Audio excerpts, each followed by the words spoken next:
So I want you to think of a world. This world has got loads of sodas which people consume and enjoy.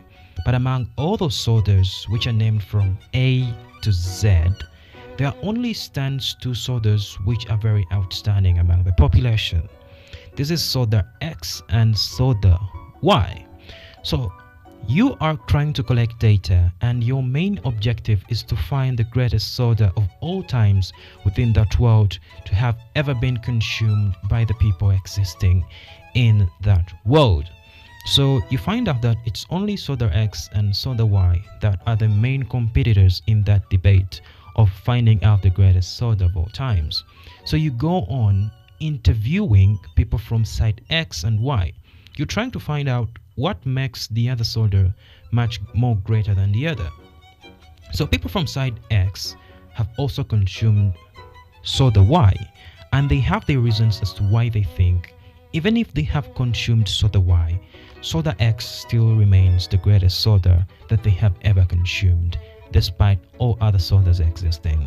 But you also have people from side Y who have ever consumed soda X and other sodas, but believe despite the fact that they have tested all sodas existing in that world, soda Y still stands to be the greatest soda that they have ever consumed. So when you go back to your home and start analyzing the data, you find out one more profound truth, is that people tend to use their preferences as the baseline metrics in trying to find out the greatest soda within that world. Now, you cannot conclude which soda is the greatest because everyone in that world is using their preferences to justify the greatest soda of all times. Now, such is the absurd nature of preference-oriented arguments. It is because they leave us with no clear pathway as to what stands to be the greatest element whenever we start to argue about in various aspects within our communities. So to draw this closer to reality, you're going to observe throughout various human practices, from politics to sports, that humans have always tried to find sides to whatsoever suits to be the best mode of governance that can push society forward in a very great way. For example, in politics, you have people who believe that the right is the most significant and right way to put the world into great governance, and people from the left also think the same, but they all use their preferences as the main reason why then they think their side of defense stands to be the great. Now, to bring this even more closer, let's look at the legendary sports debate about Messi and Ronaldo. You're going to observe that people who say that Messi is the greatest player of all times use his qualities to define the GOAT metric.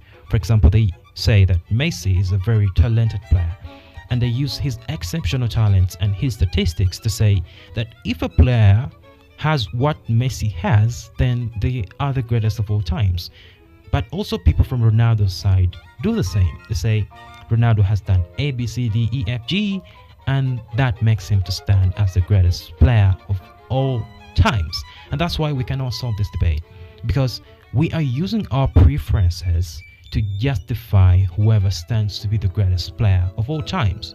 We do not then have an objective criteria which is independent of our preferences in order to find the greatest player of all times. For example, it can be a goalkeeper, it can be another midfielder, it can be any other player. But since we are using our preferences as the baseline metric to find who's the greatest player of all times, we cannot see this.